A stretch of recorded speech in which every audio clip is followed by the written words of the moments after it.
South Korea plans to send its skiers using a chartered flight to cross over to the north. The trip for a two-day joint training session could happen as early as Wednesday. Our Ji Myung-kil gets us up to speed with the ongoing inter-Korean exchanges.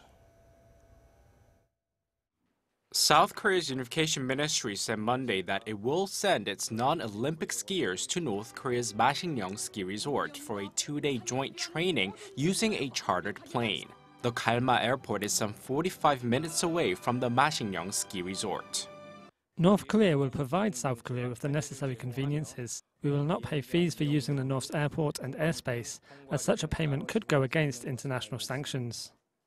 If Seoul charters a plane from an airline which is currently providing flights to the U.S., then it would violate U.S. sanctions.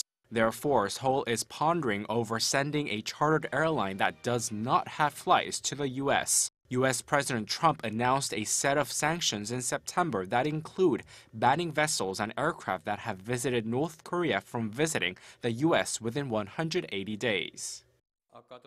When it comes to joint events, we are closely consulting with the US and the international community in a bid not to spark a row over possible violations of sanctions.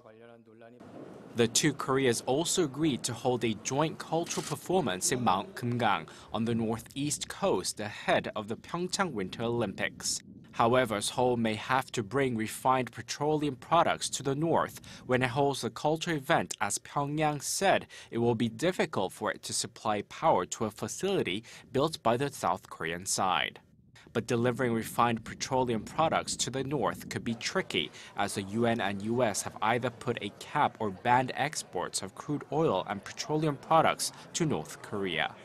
Ji Myung-kil, Arirang News.